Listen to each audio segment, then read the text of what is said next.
Here we are. We're almost to the boat. This is the first time we've been on the boat since it's splashed. So I'm excited to make sure nothing's wrong. It looks like it's sitting pretty good.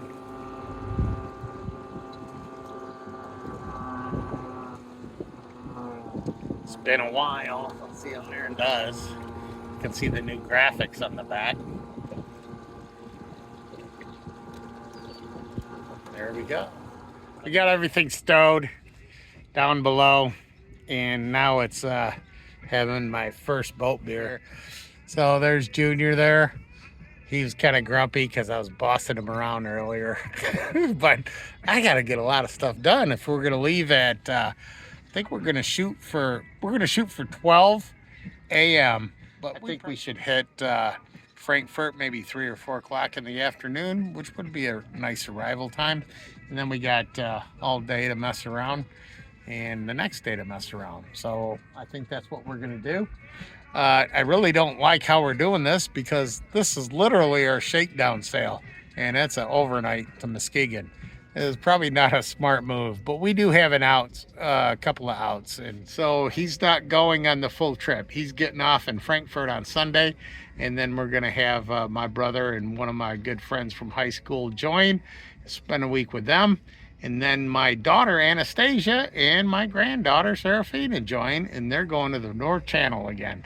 And I spent the North Channel time with Aaron and Anastasia on my last trip. Only been there once. Didn't do it justice, so I plan to do it justice this time because we're going to have a full 4 weeks in the North Channel, and I'm excited about that. So, well, it's just after midnight. Getting ready to head out. One of the disadvantages to finding a new turf plotter and not having the opportunity to mess with it is I don't know how to do a route on the damn thing. So I'm using the old school iPad this time. I'll figure it out en route. I'm doing something stupid, but I'm not going to sit there and mess with it. I'm just going to get going. So it's kind of breezy out there, so I'm happy about that. We're going to get some good wind. I'm all by myself. My son's still sleeping, so I'll wait a little bit before I wake him up and get out on the big lake and probably hoist the main by myself. So here goes nothing on my way to Frankfurt. Peace out. Well, it's about 5:30 in the morning. My son just got off his watch and I joined mine, and the sun's about to rise. And we're coming close to, I believe it's Little Sable Point. I think we're making pretty good time. Probably 6 knots overnight, and currently doing about 4.5 knots right now. Starting to cloud over though, but check out the sunset or sunrise. Give you an update when something else happens. Okay, hey folks. So we're about 10 miles from Frankfurt. Not a real eventful trip, except we had a small craft advisory. We were kind of getting a little worried, and they were calling for south winds and up to 20 knots and waves 4 to 5 foot. And me and my son, we spent time searching around trying to figure out what this warning really was, because, you know, is there more to it? Is the gale force winds? What's going on? We were going to duck into Manitou. Actually, Ludington first. We were going to duck into Ludington and then Manitou. And then we experienced it, and now we realized we're always out in small craft advisories because that was pretty mild. But you got to take the stuff seriously because you never know what's going to happen. But that isn't all that's happened on this trip.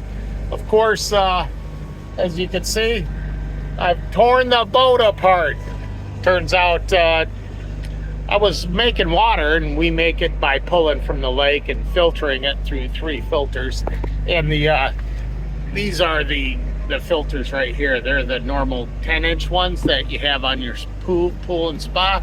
But I was filling the water tank, and earlier, one of my projects this year was to run an overflow hose down to the bilge, because we always got our carpet wet when we fill the water tanks, because you know you get distracted and next thing you know it's overflowing through the vent into your salon. And I looked down and guess what happened? I had water all over the salon. And then I looked at the tank meter to show how full it was. It was only 80% full. So I'm like, whatever, shut it off. Maybe the gauge is wrong.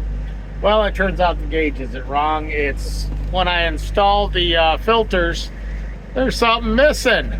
I forgot the O-ring, and I honestly don't know where it is. I'm thinking when I took the filter off, it probably dropped into the bilge. But I'm like, I ain't gonna tear that all apart. And then the next thing that happens is the water pressure's gone. You lose all water pressure. And I'm like, oh, well, that's a showstopper. So I end up tearing it apart anyway. And I'll show you what I have here. It's gonna be kind of dark, but here's my my setup. Let me switch the camera. Here's my setup, and behind that T there are the 3 filters, and you guys will recognize the hatch cover here. But I have this 25-gallon water tank, and I have my my SureFlow pump here with the pressure tank. Well, what I was noticing was even when I had the power off, it was getting like 4.5 volts, and I don't quite understand why. But it turns out I added this inverter here, this inverter, to run this purification light. Well, the problem with that is I could never get it to work. The thing always leaked. No matter what side I put it on the pump, it just blew water out. So I gave up. I just uninstalled it. But for some reason, and I'm not quite sure why, but that inverter, it was putting out 4 volts somehow, and I'm gonna have to do some thinking on it. I have it hooked to a solenoid so I could turn it on and turn it off, because you know you don't want to run that much wire to the inverter. It's gonna have to be too large of a gauge, so maybe it was leaking somehow through there. But anyway, long story short, I isolated the inverter, and the power went to 0, and now the pump works again. So I fixed the pump, got my brother bringing up some O-rings for me. Hopefully I'll get that solved. It's going to be kind of a pain because I'm going to have to work fast, because I can't have all those guests on my boat while I'm doing this. It'll be just too much chaos. But that's my shakedown cruise. It always is a shakedown cruise. It happens to be my first sail of the season too, almost 100 nautical miles. So stuff like this happens all the time. But you guys have a great day and stay tuned. I'll let you know when we get there and we're swinging on anchor. Hey, we made it. And it was kind of nasty all day. Now it's calmed down and it looks beautiful in here. Probably got a lot to do with those trees and that hill there. But we were the only persons on the lake, at least we thought. Met a couple from Ludington. They sailed up straight here as well. So we welcomed them and seen them on their way. I guess they're going to Mackinac Island. And so we're just going to cook dinner and wait for our other guests. So y'all have a great night. Peace out.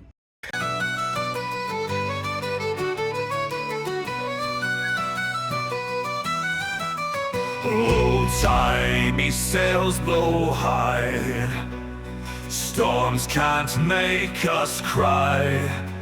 Through gales we drag anchor wide, Great Lakes our endless tide. Exploring islands near and far, Rock Isle under a northern star, Beaver Isle where echoes wake, Leshanno shadowed in lustrous lake. Hoist the flag and let's brave the squall, salty tail